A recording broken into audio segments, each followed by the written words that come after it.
जय हिंद फ्रेंड्स, आप सभी का स्वागत है हमारे यूट्यूब चैनल पे। दोस्तों, आज आप सभी को हम paper first UGC net JRF परीक्षा 2023 का previous year question paper solve करेंगे। दोस्तों, इस वीडियो में हम आप सभी को पूरा एक सेट जो 6 दिसंबर 2023 में प्रथम पाली में पूछा गया था क्वेश्चन, उसको हम सॉल्व करेंगे। दोस्तों, यहाँ पे देखिए 6 दिसंबर 2023 के प्रथम पाली में, यह दिसंबर 2023 का है और प्रथम प्रश्न पत्र है शिक्षण और शोध अभिवृत्ति। तो इसको हम आप सभी को पूरा क्वेश्चन पेपर सॉल्व करेंगे। दोस्तों, प्रीवियस ईयर क्वेश्चन पेपर है यह। तो देखिए दोस्तों, यहाँ पे कौन कौन से टॉपिक से कितने क्वेश्चन पूछे गए थे, यह ग्राफ के द्वारा ये आपको ये दिखाया गया है। इसमें आप देख लीजिए, यहाँ पे देखिए, यहाँ पे ग्राफ है में यहाँ पे पहला नंबर है जो परीक्षण अभिवृत्ति से 4 क्वेश्चन पूछे गए थे। यहाँ पे 4 क्वेश्चन है और इसी तरीके से शोध अभिवृत्ति में 4 क्वेश्चन और बाकी अन्य टॉपिक्स में 5-5 क्वेश्चन पूछे गए थे। 8 नंबर जो है हमारा सूचना और संचार प्रौद्योगिकी, इसमें से आप सभी को और जो है 7 क्वेश्चन पूछे गए थे। सबसे ज़्यादा क्वेश्चन सूचना और संचार प्रौद्योगिकी में पूछा गया था, बाकी अन्य में 5-5 पूछे गए थे। तो एक तरीके से आप लोग एक जो है टॉपिक वाइज ग्राफ इसमें दिखाया गया है। तो आगे हम आप सभी को क्वेश्चन पर चलते हैं। तो क्वेश्चन हमारा दोस्तों, यहाँ पे पहला जो टॉपिक है हमारा शोध शिक्षण अभिवृत्ति। शिक्षण अभिवृत्ति का जो 5 क्वेश्चन है या 4 क्वेश्चन है, उसको हम सॉल्व करेंगे इस वीडियो में। तो यहाँ पे देखिए, हमारा पहला क्वेश्चन है आपके स्क्रीन पे। दोस्तों, यहाँ पे जो है शिक्षण अभिवृत्ति, शिक्षण एवं अधिगम के शिक्षा शास्त्रीय विश्लेषण के निम्नलिखित कौन से घटक हैं। तो पहला है हमारा ए उद्देश्य संरूपण, शिक्षा विधियों एवं सामग्रियों का चयन, विषय वस्तु विश्लेषण या फिर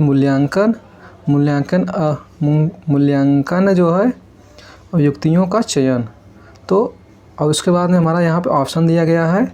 पहला नंबर बी सी डी और दूसरा ए और डी, तीसरा केवल ए बी सी, चौथा केवल बी सी। तो यहाँ पे देखिए दोस्तों, कौन सा क्वेश्चन आंसर सही होगा। या 3 नंबर क्वेश्चन दोस्तों ए बी सी ये केवल सही है। हमारा ए जो है ए बी और सी, और इसका हम लोग अब आंसर हम देखेंगे। आंसर यहाँ पे देखिए दिया गया है। तो यहाँ पे शिक्षण अधिगम एवं शिक्षा शास्त्रीय विश्लेषण का घटक पहला है उद्देश्य संरूपण, दूसरा है शिक्षा विधियों का सामग्रियों का चयन, तीसरा है विषय वस्तु विश्लेषण और चौथा है मूल्यांकन युक्तियों का चयन। तो यहाँ पे 3 तक सही है। हम नेक्स्ट क्वेश्चन पे आते हैं दोस्तों। काफ़ी ज़्यादा 50 क्वेश्चन है, तो हमें जल्दी सॉल्व करना होगा। तो यहाँ पे देखिए, हमारा यहाँ कथन के रूप में दिया गया है। नीचे 2 कथन दिए गए हैं। कथन नंबर 1 है शिक्षक केंद्रित अधिगम और शिक्षक परंपरागत निर्णयन भूमिका को छोड़ देता है और एक सुविधा प्रदाता की भूमिका में वर्णन करता है, जो विद्यार्थियों की भावनाओं को पर फोकस करता है। और उसके बाद में दूसरा कथन है अधिगमकर्ता केंद्रित विधि में शिक्षक तदनुभूति संप्रेषण का वातावरण सृजित करते हुए विश्व को जैसे इसे विद्यार्थी समझते हैं वैसा ही समझने का प्रयास करता है। तो यहाँ पे देखिए, आपको ऑप्शन दिया गया है उपरोक्त कथन में आलोक में नीचे दिए गए विकल्पों में सही उत्तर का चयन कीजिए। कथन फर्स्ट और कथन सेकंड दोनों सही हैं। कथन फर्स्ट और कथन सेकंड दोनों असत्य हैं।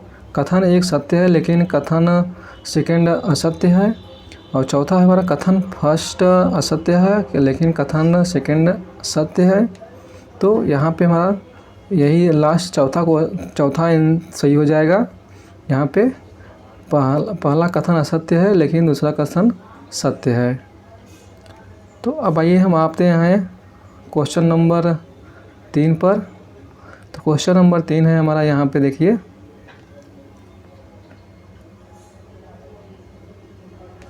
क्वेश्चन नंबर 3 है ज्ञान मीमांसीय अवस्थिति का संकेत निम्न में से किसकी ओर है, जो प्राकृतिक विज्ञान और विधियों के सामाजिक यथार्थ के अध्ययन और आगे पर अनुप्रयोग करने की पैरवी करता है। तो यहाँ पे देखिए दोस्तों, कौन पैरवी करता है, तो इसका हम ऑप्शन दिया गया है प्रत्यक्षवाद, व्याख्यात्मकतावाद, वस्तुनिष्ठवाद, रचनात्मकतावाद। तो इसका पहला आंसर सही हो जाएगा प्रत्यक्षवाद। तो यहाँ पे इसका पूरा व्याख्या दिया गया है। तो आप लोगों को मैं ये PDF दे दूँगा, इसको आप लोग पढ़ लीजिएगा। और उसके बाद में हम नेक्स्ट क्वेश्चन पे आते हैं। हमारा चौथा नंबर है क्वेश्चन। नेक्स्ट क्वेश्चन यह भी एक अभिकथन के रूप में है। नीचे दो कथन दिए गए हैं, एक अभिकथन ए के रूप में है लिखित है, तो दूसरा उसके कारण आर के रूप में है। पहला अभिकथन है कोई भी परीक्षण विद्यार्थियों की योग्यता एवं कौशल की पूर्ण यथार्थ तस्वीर प्रस्तुत करता है। फिर से देख लीजिए, अभिकथन फर्स्ट में कोई भी परीक्षण विद्यार्थियों की योग्यता एवं कौशल की पूर्ण यथार्थ तस्वीर प्रस्तुत करता है। और आर इसका जो है कारण में देखिए, रीजन में देखिए, परीक्षण केवल किसी विद्यार्थी के प्रदर्शन का एक लघु प्रतिदर्श होता है। तो उपरोक्त कथन के आलोक में नीचे दिए गए विकल्पों में से उत्तर का चयन कीजिए। तो यहाँ पे दोनों ए और आर सत्य हैं और आर ए की सही व्याख्या है। यही इसका आंसर हो जाएगा, इसमें यही इसका आंसर हो जाएगा। और आगे हम आते हैं तो क्वेश्चन नंबर नेक्स्ट पे हम आते हैं। अब क्वेश्चन हमारा देखिए यहाँ पे शोध अभिवृत्ति का आ गया है। 4 क्वेश्चन इस टॉपिक के जो है शिक्षण अभिवृत्ति से दिया गया था। अब शोध अभिवृत्ति का क्वेश्चन हम देखते हैं। क्वेश्चन नंबर 5 है हमारा। क्वेश्चन नंबर 5 में नीचे 2 कथन दिए गए हैं। पहला कथन फर्स्ट में क्या कहा गया है, देखिए, समस्याओं अथवा प्रश्नों के प्रति असामान्य फिर भी उपयुक्त अनुक्रियाओं के जनित करने की योग्यता क्षमता। उसके बाद में यहाँ पे देखिए आगे है दूसरा, क्षमता और अभिसारी चिंतन के रूप में जाना जाता है। और कथन सेकंड में ऐसी अनुक्रियाओं को उत्पन्न करने की योग्यता क्षमता जो कि मुख्यतः ज्ञान एवं तर्क पर आधारित होती है, उसे अभिसारी चिंतन के रूप में जाना जाता है। उपरोक्त कथन के आलोक में नीचे दिए गए विकल्पों में से सही उत्तर का चयन कीजिए। तो यहाँ पे देखिए दूसरा हमारा यहाँ पे क्या होगा, पहला ऑप्शन दिया गया है कथन ए फर्स्ट और कथन सेकंड दोनों सत्य हैं। और दूसरा है कथन फर्स्ट और कथन सेकंड दोनों असत्य हैं। तो हमारा यही आंसर सही हो जाएगा। दूसरा नंबर, दोनों कथन असत्य हैं। उसके बाद में हम नेक्स्ट क्वेश्चन पे आते हैं। 6 नंबर क्वेश्चन। दोस्तों आप सभी को PDF में दे दूंगा, एक बार इसको आप लोग पढ़ लीजिएगा अच्छे तरीके से। और इसमें मैं केवल क्वेश्चन करा रहा हूँ, अब इसका व्याख्या आप लोग खुद से पढ़ लीजिएगा, मैं PDF में दे दूँगा। 6 नंबर क्वेश्चन की बात करें तो साहित्य समीक्षा लेखन के सही कारणों को पहचान कीजिए। तो इसमें ए नंबर है ए नंबर हम यहाँ पे देखिए दोस्तों, ए नंबर है आपको अपने शोध क्षेत्र में से संबंधित वह जानने की आवश्यकता है जो पहले से ज्ञात है। उसके बाद में और यह बी नंबर दिया गया है, यह आपको विश्लेषणात्मक ढांचा विकसित करने में सहायक होता है। और तीसरा सी नंबर है दिया गया है, यह आपके निष्कर्षों, सी नंबर देखिए, यह आपके निष्कर्षों की संख्या में सहायता करेगा। और डी नंबर है दोस्तों यहाँ पे, यह आपके लिए आगे और शोध प्रश्नों का सुझाव दे सकता है। तो इसका आंसर देखिए यहाँ पे चारों सही हो जाएंगे, ए बी सी और डी। यहाँ पे चारों सही हैं, ए बी और सी और डी। उसके बाद में हम आगे बढ़ते हैं 7 नंबर क्वेश्चन पे। 7 नंबर क्वेश्चन पे देखिए यहाँ पे दोस्तों, मात्रात्मक व गुणात्मक शोध के बीच की समानताओं की पहचान कीजिए। ए नंबर है दोनों का सरोकार दत्त डेटा न्यूनीकरण से है। बी है दोनों का सरोकार दत्त में विचरण से है। सी है दोनों संदर्भगत बोध पर बल देता है। डी है दोनों सामान्यीकरण पर बल देते हैं। ई है दोनों का सरोकार शोध प्रश्नों के उत्तर देने से है। तो यहाँ पे 7 नंबर क्वेश्चन पे देखिए यहाँ पे आंसर दोस्तों। 7 नंबर क्वेश्चन का जो है ए बी ई ये तीनों सही हैं। ए बी और ई, ए बी और ई, यहाँ पे देखिए ए बी और ई ये तीनों सही हैं, बाकी 2 गलत हैं। हम आगे आते हैं 8 नंबर क्वेश्चन पे। 8 नंबर क्वेश्चन देखिए यहाँ पे दोस्तों हमारे सामने आपके स्क्रीन पे थोड़ा सा ब्लर दिख रहा होगा, तो आगे सही हो जाए दिखेगा। देखिए आप 8 नंबर क्वेश्चन है, निम्न में से कौन दत्त डेटा विश्लेषण हेतु मुक्त स्रोत सॉफ्टवेयर है। तो ये बहुत ही आसान क्वेश्चन है दोस्तों। यहाँ पे आर इसका आंसर हो जाएगा आर। इसमें तो क्या लिया है एस पी एस एस और उसके बाद है MATLAB और तीसरा है आर और चौथा है MINITAB। तो यहाँ पे इसका तीसरा आर हो जाएगा सही आंसर। अब हम आगे बढ़ते हैं। अब तीसरे टॉपिक पे आ गए हैं बोध। बोध में दोस्तों यहाँ पे निम्न गद्यांश को सावधानीपूर्वक पढ़िए व पूछे गए प्रश्नों का उत्तर दीजिए। तो यहाँ पे बोध में गद्यांश दिया गया है एक, और इसके 5 क्वेश्चन इसमें से इससे रिलेटेड दिए गए हैं। तो इसको गद्यांश बहुत ही ईजी है, इसको एक बार आप लोग पढ़ कर इसको पढ़ेंगे, उसके बाद में फिर आप आंसर देंगे तो बहुत ही अच्छे से आसानी से हो जाएगा। तो यह एक बहुत ही ईजी को है, इसी से गद्यांश के माध्यम से क्वेश्चन पूछा जाता है। तो इसको आप लोग कर लीजिएगा। उसके बाद में यहाँ पे बहुत ही इजी है, ये गद्यांश के से ही क्वेश्चन पूछे गए हैं। उसके बाद हम चौथे टॉपिक पे आते हैं संप्रेषण। संप्रेषण का 14 नंबर क्वेश्चन में देखिए यहाँ पे दोस्तों, यहाँ पे 14 नंबर क्वेश्चन है हमारे सामने। जब संचार का प्राथमिक कार्य नई सूचना प्रेषित करना हो तो उसे किस रूप में जाना जाता है। तो यहाँ पे देखिए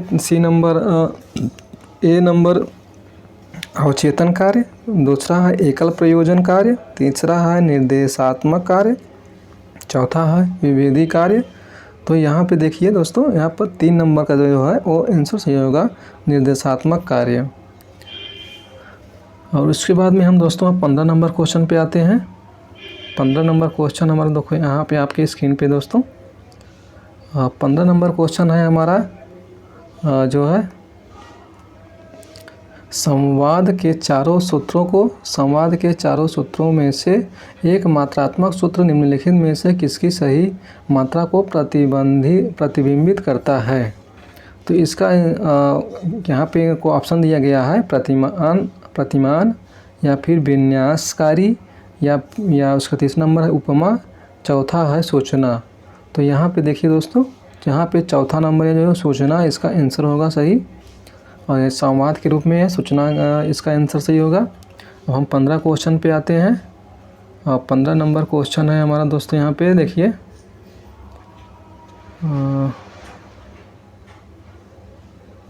15 हो गया है। अब 16 नंबर क्वेश्चन देखिएगा। यहाँ पे 16 नंबर क्वेश्चन हमारे सामने है। निम्नलिखित में से कौन सा संचार का सामीप्य विद्या के क्षेत्र से संबंधित है। तो और इसका ऑप्शन है ए मुखिया हाव भाव, दूसरा है भीड़ भाड़, तीसरा है प्रादेशीयता, चौथा है व्यक्तिगत क्षेत्र, 5वां है चक्षु संपर्क। और इसमें आगे विकल्प दिए गए हैं, इसमें से कौन सा सही होगा। तो इसका आंसर सही होगा दोस्तों, यहाँ पे देखिए BCD, भीड़ भाड़, प्रादेशीयता, व्यक्तिगत क्षेत्र, ये हमारा आंसर होगा। उसके बाद में हम आगे आते हैं 16 नंबर के बाद 17 नंबर क्वेश्चन पे। 17 नंबर हमारे सामने है, यहाँ पे देखिए निम्नलिखित में से कौन से संदर्भात्मक कारण संचार व्यवहार में अर्थ का निर्धारण करते हैं। तो ए नंबर है शारीरिक स्थिति, बी है प्रतिभागी, सी है पूर्वगामी घटनाएं, डी है गैर कार्यात्मक लक्ष्य, ई है श्रोता विहीनता। तो इसका आंसर दोस्तों आप लोग बताइए। यहाँ पे जो है ABC यही इसका 17 नंबर का सही होगा।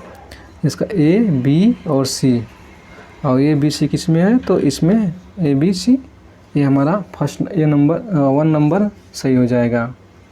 उसके बाद में हम आगे आते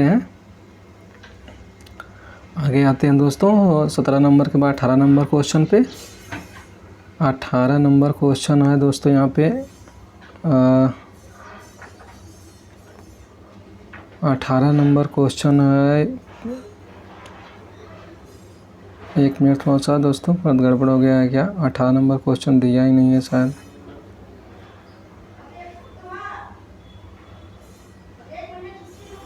आ, 15 16 अच्छा 18 नंबर जगह 15 नंबर आ गया, लिख दिया है, लेकिन ये है 18 नंबर क्वेश्चन का क्वेश्चन है। तो यहाँ पे आप लोग गड़बड़ाइएगा नहीं, कोई दिक्कत नहीं है, मैं आराम से आपको बता देता हूँ। यहाँ पे 18 नंबर है, 18 नंबर है क्वेश्चन है दोस्तों। इसको हम आइए समझते हैं, देखते हैं। जो है नीचे 2 कथन दिए गए हैं। कथन फर्स्ट में बौद्ध धर्म के अनुसार भाषाई संचार का प्रयोग नैतिक सोच को अंगीकार करने के लिए किया जाना चाहिए। और दूसरा कथन है बौद्धों द्वारा समालोचनात्मक आत्मावलोकन को वैयक्तिक संचार के हिस्से के रूप में वरीयता नहीं दी जाती है। यह 2 स्टेटमेंट दिया गया है। और उसमें दोस्तों यहाँ पर देखिए, इसमें यहाँ है पहला कथन पहले नंबर पे है दोस्तों। यहाँ पे देखिए आप लोग, पहले नंबर पे है कथन 1 और कथन 2 दोनों सत्य हैं। दूसरा नंबर है कथन 1 और कथन 2 दोनों असत्य हैं। कथन 1 और कथन फर्स्ट सत्य है लेकिन कथन सेकंड असत्य है। चौथा कथन फर्स्ट असत्य है लेकिन कथन सेकंड सत्य है। तो इसका आंसर हो जाएगा 3 नंबर, कथन फर्स्ट सत्य है लेकिन कथन सेकंड असत्य है। तो दोस्तों यहाँ पे 18 नंबर क्वेश्चन को इस तरीके से आप लोग देख लीजिएगा। उसके बाद में हम आते हैं 19 नंबर क्वेश्चन पे। यहाँ पे गणितीय तर्क विधि और अभिवृत्ति है। गणितीय तर्क और अभिवृत्ति है पाँचवा टॉपिक है हमारा। तो इसको आप लोग सॉल्व कीजिएगा या फिर उसके बाद में हम इसको सॉल्व कर देंगे। तो इसको मैथ को आप लोग, उसके बाद में रीजनिंग नीचे दिया गया है किस तरीके से अल्फ़ाबेटिकल वाला। तो और उसके बाद में देखिए यहाँ पे, तो इसको मैथ को और रीजनिंग को आप लोग सॉल्व कर लीजिएगा। अब हम आते हैं युक्तियुक्त तर्क क्वेश्चन नंबर 24 पे। क्वेश्चन नंबर 24 हमारा दोस्तों यहाँ पे है, आप सभी को स्क्रीन पे दिख रहा होगा। क्वेश्चन नंबर 24 है विरोध वर्ग के अनुसार निम्न में से कौन से तर्क वाक्य इस प्रकार संबंधित हैं कि यदि उनमें एक सत्य है तो दूसरा अवश्य ही सत्य होगा और विलोमता होगा। ए नंबर है सभी स्तनधारी मेरुदंड नहीं होते। बी है कोई भी स्तनधारी मेरुदंड नहीं होता। और सी है कुछ गैर स्तनधारी मेरुदंडी नहीं होते हैं। डी है कुछ स्तनधारी मेरुदंडी नहीं होते। उसके बाद में देखिए यहाँ पे दोस्तों, इसका आंसर जो है इसका आंसर देखिए यहाँ पर नीचे दिया गया है।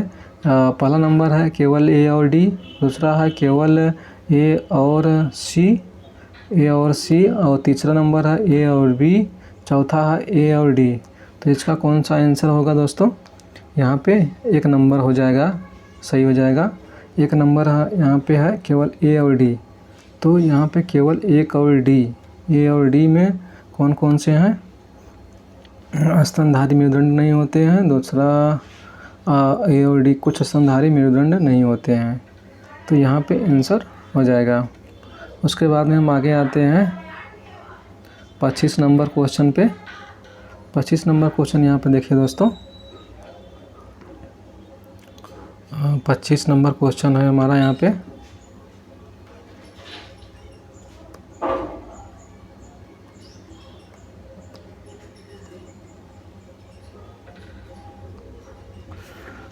पच्चीस नंबर, यदि कथन कुछ आयात वर्ग नहीं होते हैं सत्य के रूप में प्रदत्त हैं तो विरोध वर्ग के अनुसार निम्न में से किस कथन को तत्काल असत्य अनुमानित किया जा सकता है? तो यहाँ पे देखिए को आंसर दिया गया है। पहला है सभी आयात वर्ग होते हैं, दूसरा कुछ आयात वर्ग होते हैं, तीसरा है कोई भी अज्ञात वर्ग नहीं होता है। चौथा है कुछ वर्ग अज्ञात नहीं होते हैं। तो इसका आंसर फर्स्ट और सही हो जाएगा। तो जो है इसका आंसर फर्स्ट सही हो जाएगा, सभी अज्ञात वर्ग होते हैं। अब आगे हम नेक्स्ट क्वेश्चन पे आते हैं। क्वेश्चन नंबर 26 है। नीचे दिए गए कथन को दिए गए हैं।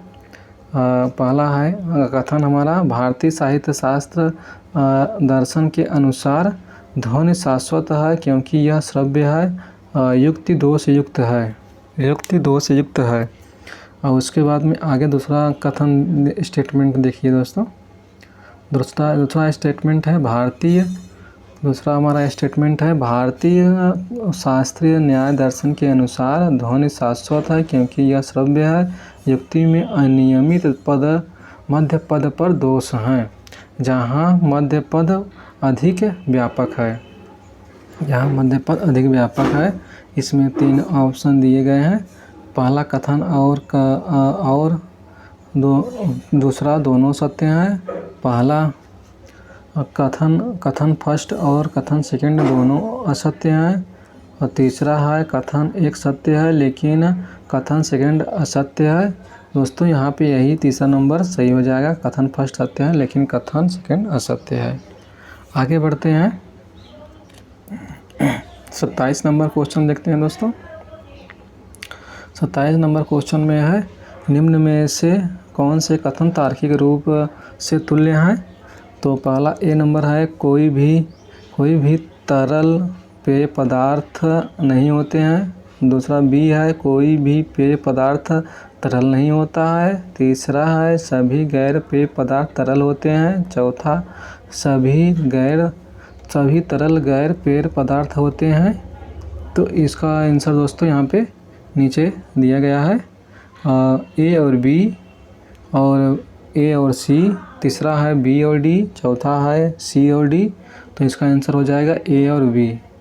ए और बी, कोई भी तरल पेय पदार्थ नहीं होता है, कोई भी पेय पदार्थ तरल नहीं होता है। ये हो जाएगा, तार्किक रूप से तुल्य हैं। ये दोनों तार्किक रूप से एक ही बात कह रहा है। अब 28 नंबर क्वेश्चन पे आते हैं दोस्तों।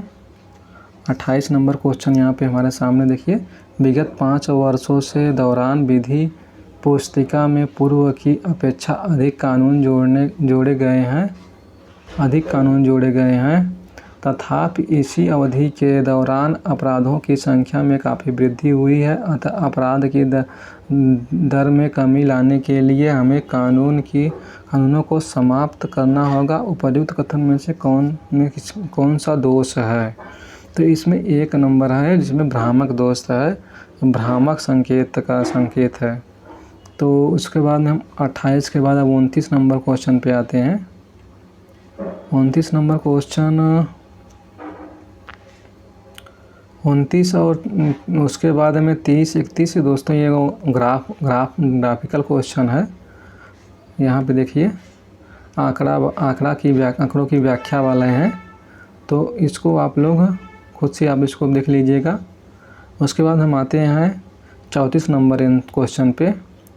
34 नंबर क्वेश्चन है, टॉपिक 8 नंबर है। यहाँ पे देखिए टॉपिक 8 है सूचना और संचार प्रौद्योगिकी, और इसका हम सॉल्व करते हैं दोस्तों।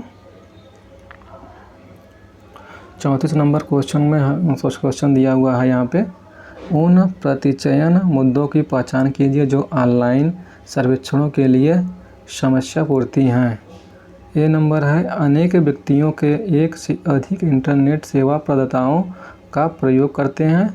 बी नंबर है, प्रत्येक व्यक्ति का केवल एक विशिष्ट ईमेल पता होता है। सी नंबर है, एक परिवार में एक कंप्यूटर परंतु अनेक प्रयोक्ता हो सकते हैं। और डी नंबर दोस्तों यहाँ पे डी नंबर है, इंटरनेट प्रयोक्ता जनसंख्या का अभिन्न प्रतिदर्श होते हैं। ए नंबर ए बी सी, दूसरा है बी सी डी, तीसरा है ए बी डी, चौथा है ए सी डी। तो इसका चौथा नंबर सही हो जाएगा ए सी डी जो है ए सी डी, इसका आंसर सही हो जाएगा। अब आगे हम बढ़ते हैं 35 नंबर क्वेश्चन देखते हैं दोस्तों। 35 नंबर, द्वितीयक कंप्यूटर भंडारण की तुलना में प्राथमिक भंडारण जो है क्या है, प्राथमिक भंडारण क्या है। तो इसका यहाँ देखिए, यहाँ पे ये नंबर है, धीमा प्रति यूनिट भंडारण अधिक खर्चीला और सतत होता है। दूसरा है तीव्र प्रति यूनिट भंडारण कम खर्चीला और सतत होता है। तीसरा है तीव्र प्रति यूनिट भंडारण अधिक खर्चीला और सतत नहीं होता है। चौथा है हमारा तीव्र प्रति यूनिट भंडारण कम खर्चीला और सतत नहीं होता है।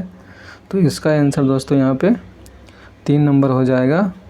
3 नंबर जो है तीव्र प्रति यूनिट भंडारण अधिक खर्चीला और सतत नहीं होता है। 36 नंबर क्वेश्चन है, देखते हैं।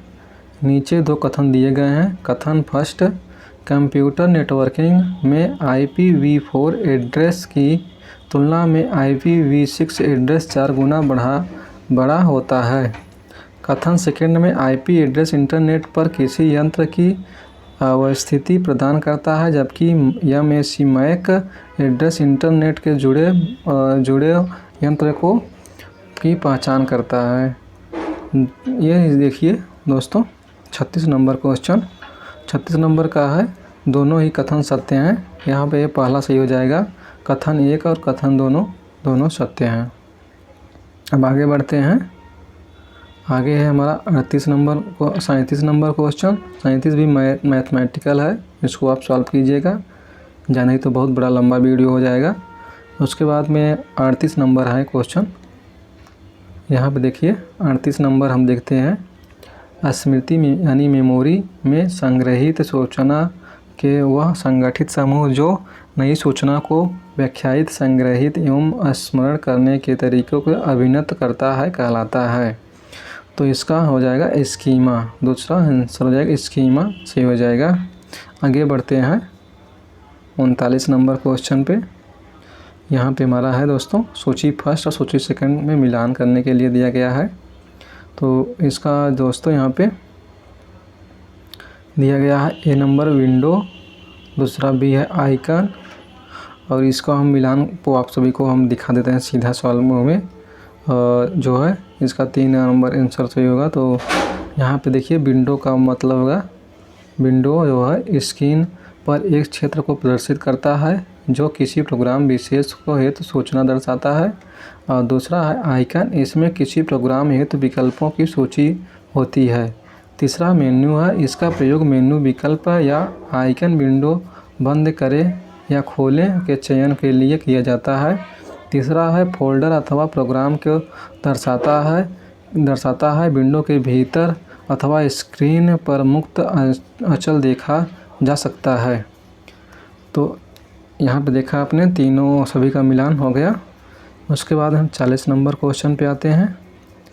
40 नंबर क्वेश्चन देखो यहाँ पे दोस्तों एक मैथमेटिकल है, इसमें गीगाबाइट और टेराबाइट के बारे में बताया गया है। और उसके बाद में आगे हम आते हैं 41 नंबर क्वेश्चन पे। ये हमारा 9वां टॉपिक है दोस्तों। यहाँ पर लोक विकास और पर्यावरण 41 नंबर क्वेश्चन है। प्रोड्यूसर गैस के बारे में निम्नलिखित में से कौन कौन सही हैं। तो यहाँ पे देखिए प्रोड्यूसर गैस के बारे में निम्नलिखित में से कौन कौन सही हैं, इसके बारे में हम आइए देखते हैं। A नंबर है, यह ठोस जैव संयंत्र से अधिक ईंधन के रूप में रूपांतरण का प्रतिफल है। B नंबर है, यह निम्न तापमान पर किया जाता है। C नंबर है, इसका प्रयोग आंतरिक दहन ईंधन के रूप में किया जा सकता है। और D है, इसे ऑक्सीजन के बिना उत्पन्न किया जाता है। और E है, प्रोड्यूसर गैस में उपस्थित निहित हाइड्रोजन को मीथेन इसका तापन मान निर्धारित करते हैं। नीचे दिए गए विकल्पों में से सही उत्तर का चयन कीजिए। तो यहाँ पे देखिए दोस्तों इसका आंसर हो जाएगा चौथे नंबर पे, यानी कि A, C और E। तो अब आइए आगे चलते हैं 42 नंबर क्वेश्चन पे। नीचे 2 कथन दिए गए हैं। कथन फर्स्ट में, स्टेटमेंट फर्स्ट में देखिए यहाँ पे दोस्तों जो है सहस्राब्दी विकास लक्ष्य SDG मुख्यतः विकासशील और निर्धन देशों पर लक्षित थे। दूसरा कथन कह रहा है कि सतत विकास लक्ष्य SDG सभी देशों के लिए परिचित है, चाहे वह विकसित हो या विकासशील या निर्धन हो। तो आगे इसका आंसर देखते हैं दोस्तों। यहाँ पे देखिए उपरोक्त कथन कौन कौन से हैं। कथन 1 नंबर हमें यहाँ दिया गया है, कथन 1 और कथन दोनों सत्य हैं, कथन 1 और दोनों असत्य हैं, कथन 1 सत्य है लेकिन कथन सेकंड असत्य है, कथन 1 असत्य है लेकिन कथन सेकंड असत्य है। तो इसका 1 नंबर हो जाएगा, इसमें दोनों सत्य हैं। अब उसके बाद हम 42 नंबर पे आते हैं। 42 नंबर है दोस्तों यहाँ पे, जल उपचार प्रक्रिया के दौरान अपनाए जाने वाले निम्नलिखित चरणों को निम्न क्रम आरंभ से अंतिम में सुव्यवस्थित कीजिए। तो यह सुव्यवस्थित करने के लिए दिया गया है। तो इसका जो है कोई अभी इसका इस क्वेश्चन का शायद NTA ने यह गलत क्वेश्चन बनाया था, तो इस पर एक विवादित एक क्वेश्चन था, तो इसका आंसर अभी कंफर्म नहीं हो सका था। अगर NTA के द्वारा अगर कोई भी क्वेश्चन गलत होता है तो उसको आपको पूरा नंबर दिया जाता है। तो आइए अब देखते हैं 44 नंबर। 44 नंबर में नीचे 2 कथन दिए गए हैं। एक अभिकथन एक A के रूप में लिखित है, तो दूसरा उसके कारण R के रूप में है। अभिकथन A मानव प्राणी सहित अनेक प्रजातियों के ऊतकों में DDT के जैव संचयन होता है। R इसका रीजन क्या है दोस्तों? DDT जल में सापेक्षित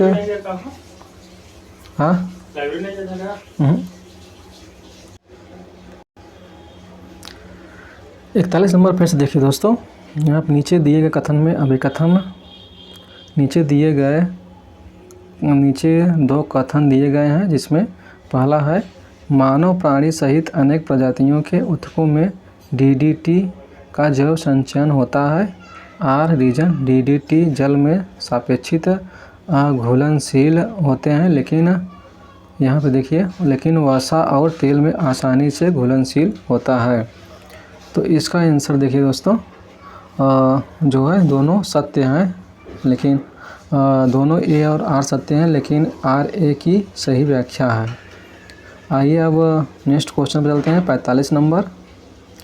यहाँ पे देखिए 45 नंबर दिया गया है जैविकीय विविधता पर।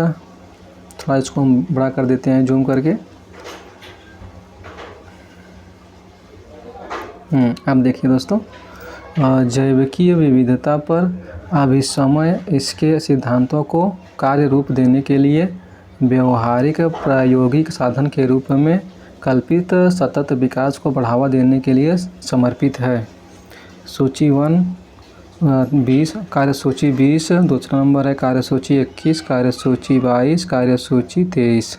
तो इसका आंसर हो जाएगा हमारा जो है कार्यसूची 21, ये जो है सही हो जाएगा जो है। उसके बाद आगे हम देखते हैं 45 नंबर क्वेश्चन पे।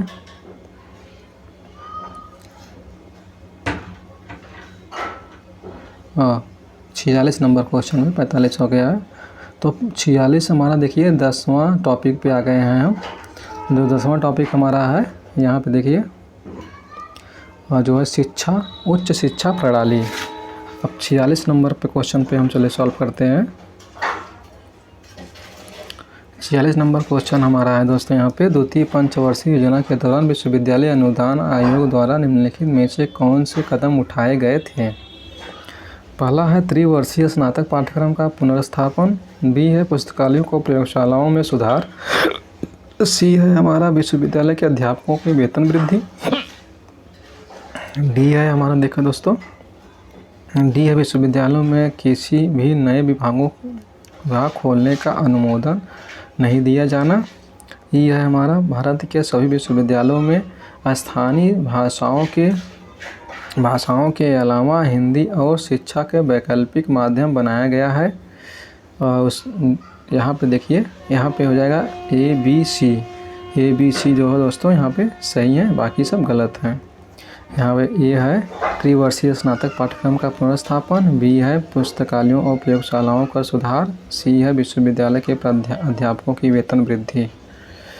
तो उसके बाद में हम चलते हैं 47 नंबर क्वेश्चन पे। 47 नंबर क्वेश्चन देखिए यहाँ पर दोस्तों हमारे स्क्रीन पे आ गया है। जो है हंटर आयोग की क्या सिफारिश थी, इसमें पूछा गया हंटर आयोग की क्या सिफारिश थी।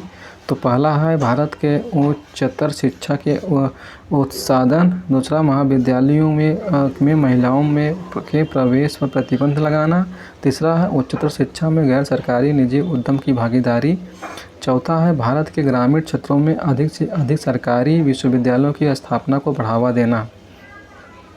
तो यहाँ पे तीसरा नंबर दोस्तों यहाँ पे सही हो जाएगा।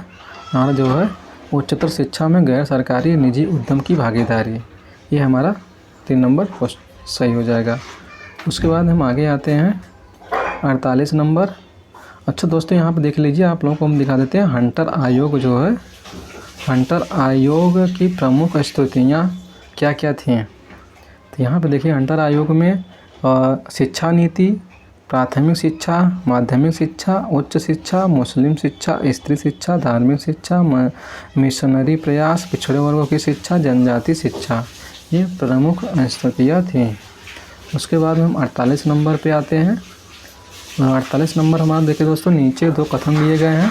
पहला कथन है प्राचीन भारत में नालंदा विश्वविद्यालय के एशिया के विभिन्न भागों में विद्यार्थियों के अध्ययन के लिए आते हैं। तो और दूसरा कथन हमारा देखो दोस्तों, दूसरा कथन यहाँ पे स्टेटमेंट है नालंदा विश्वविद्यालय जो है की स्थापना होने के तत्काल बाद यूरोप के अरब देशों में विश्वविद्यालय के इस अभिभावी हो गए। तो इसका आंसर हमारा हो जाएगा जो है 3 नंबर, जो है कथन 1 सत्य है लेकिन कथन सेकंड असत्य है। और उसके बाद में 49 नंबर क्वेश्चन पे आते हैं दोस्तों। यहाँ पर 49 नंबर, वर्ष 1882 में किस विश्वविद्यालय की बोझ को कम करने के लिए लाहौर में पंजाब विश्वविद्यालय की स्थापना की गई। तो इसका आंसर हो जाएगा बी, कोलकाता विश्वविद्यालय में को बोझ को कम करने के लिए। और उसके बाद में लास्ट आंसर पे क्वेश्चन पे आते हैं दोस्तों 50 नंबर। यहाँ पे पहली और तीसरी पंचवर्षीय योजना के माध्य निम्नलिखित में से किस शोधकों ने स्थापना की गई है के लिए स्थापना की गई है। तो ये है भारतीय विज्ञान संस्थान, इंडियन इंस्टीट्यूट ऑफ साइंस, दूसरा है साहा नाभिकीय भौतिकी संस्थान, और तीसरा है लोक भारती, चौथा है गांधी ग्रामीण संस्थान, ये है रमन शोध संस्थान। तो यहाँ पे देखिए दोस्तों, यहाँ पे है बी सी डी, यह आंसर सही होगा। देखिए दोस्तों, यहाँ पे विस्तार से भी दिया गया है व्याख्या के रूप में कोई आंसर को। तो ये PDF मैं आप सभी को दे दूँगा। अगर दोस्तों यह वीडियो अच्छा लगा हो तो लाइक कीजिएगा, और सभी जो है 2023 का जितने भी सेट एग्ज़ाम हुए थे प्रीवियस ईयर, उसको सभी का मैं क्वेश्चन को सॉल्व करूँगा। अगर वीडियो को पसंद आया हो तो लाइक कीजिएगा। तो आज के लिए बस इतना ही। जय हिंद, जय भारत।